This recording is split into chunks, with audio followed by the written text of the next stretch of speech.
Right.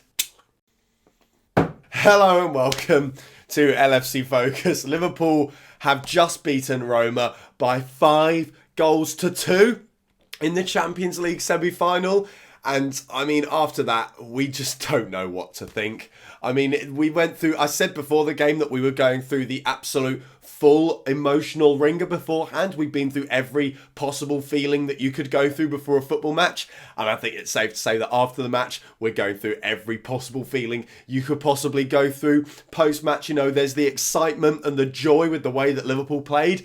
But the way things went in those last 10 minutes mean that the nerves just aren't going to go away between now and the second leg. I mean, it was just mental, and it's so difficult to make sense of it. It's going to be so difficult to come out with a clear and structured post-match video for this, but I am going to try. So yeah, I mean, the game started off really weird, you know. It was nothing like the game against Man City. I mean, you compare the half an hour mark in the City game with the one in today's game. We were 3-0 up against City within half an hour. Within half an hour of this game, we'd only just got going. You know, it seemed like it took Liverpool a little bit of a while to realise how they were going to break Roma down. But I think one of the most impressive things about this game, and one of the most positive things that I think we can take away, is the way that Liverpool altered their game plan during the game. They changed the way that they managed things, and they altered their attacking tactics with just half an hour into the match. You know, it was clear that what we were trying to do wasn't going to break Roma down. They actually had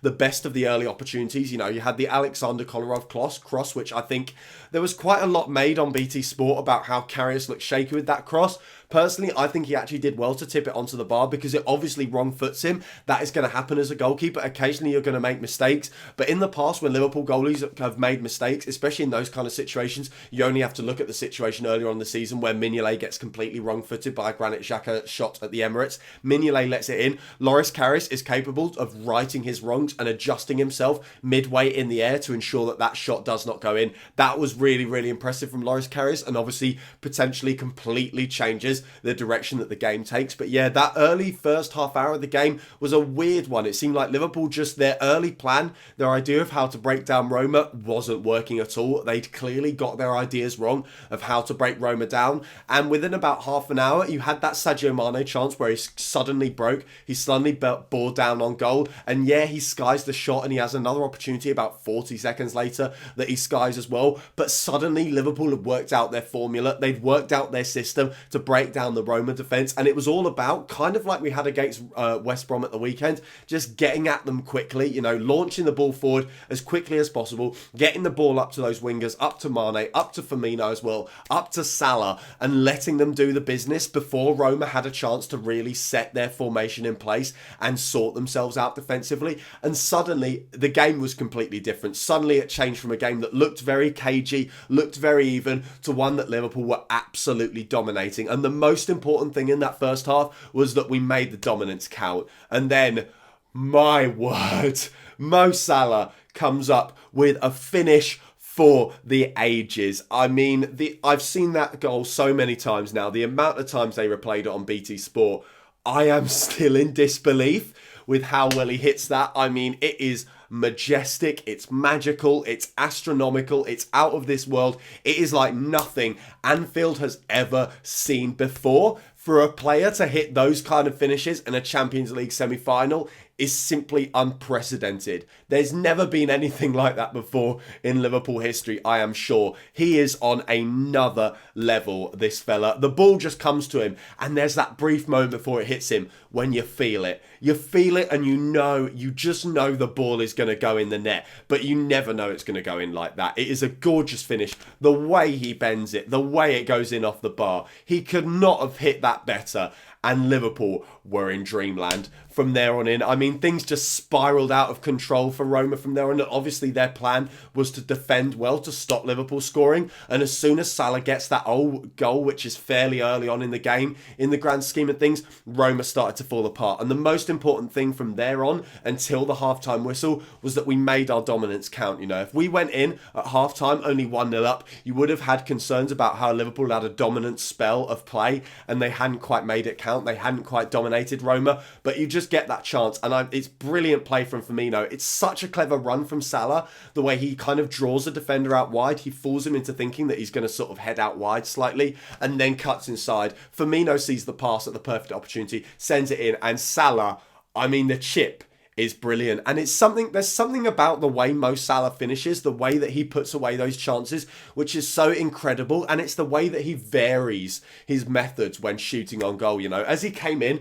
I thought he was going to go near post, because there have been a couple of times this season where we've seen Salah in that situation and he's gone for the curled near post finish, but he chips it and it's completely against expectation. You can see from the way the goalie sets himself, he's expecting it to go near post as well. And we've seen this multiple times from Salah this season, where he's been in on goal, he's had chances, and you sort of feel like you know where he's going to put it, and he goes completely against it. And that is a sign of a world-class player, that whatever happens, they are always capable of bringing up a surprise. You know, we had it against Roma as well, Watford, where they were completely set up to stop him cutting inside onto his left foot. So within 4 minutes of the start of the game, he goes outside, goes on his right foot and scores. He's just got those kind of abilities. He's such a world-class player that there's no way to actually predict what Mo Salah is going to do. And he gets that goal. He gets Liverpool's second. He makes our dominance count. And that is what is so, so important in this tie. And then obviously you've got the second half. And if you thought the first half was cagey, this was the absolute opposite. I mean, it was mental from start to finish. Honestly, I can't quite remember some of the goals because my head was so absolutely gone that it was difficult to actually comprehend what we were seeing, let alone watch it and make a tactical analysis of it. But obviously Salah with a really good assist for Sadio Mane. Mane was bang up for this game. He was so good from the very first minute. Obviously, it's his two chances that actually kick-started Liverpool's momentum and got them going at Roma. I think Mane was so important to this game. His kind of the mercurial way that he plays, the unpredictableness of it, the madness and the insanity of the way that Mane just drives at teams and presses them was so important to the way that we broke Roma down, and it just felt inevitable that he was going to get a goal. And obviously Mo Salah puts it on a plate for him brilliantly. He finishes it wonderfully. 3-0. Already we're in dreamland, and then Firmino gets another. It's another Salah assist. I can't remember much of this, to be honest.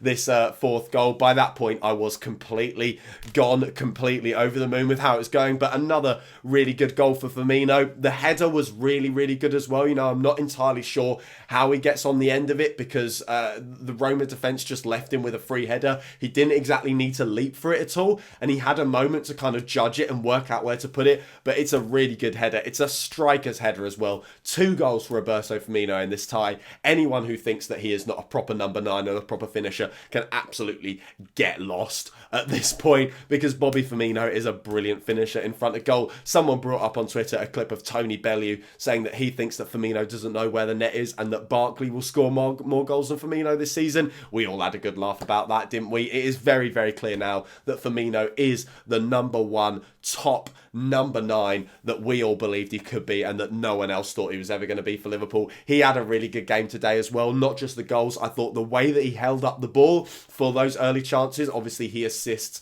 Salah's second goal as well, but the way he holds up the ball and was able to bring his other players into play was so, so impressive and so, so vital to the way that Liverpool played in this tie. So yeah, excellent from Roberto Firmino. Liverpool were 5-0 up by that point. I'm pretty sure Milner assisted the corner as well, so that is now the record for most assists by a single player in a Champions League season, which is mental on its own. So yeah, congratulations to James Milner on that as well. Thought he had a very, very good game as well. You know, the midfield wasn't quite at the 11 out of 10 level that it was against Man City. It wasn't quite his absolute pressing best, but I thought the way that they handled things, especially with the knock of Oxlade-Chamberlain going off early, which does look a big concern. It's a shame that that slightly marred the night as well, because it looks like his knee, it could be an ACL injury. It could keep him out for a very long time, which is a huge concern. Fingers crossed for some good news on that in the coming days. But I thought Liverpool adjusted to that very well. Wijnaldum adjusted to the pace of the game very well, and we did well in midfield. But then,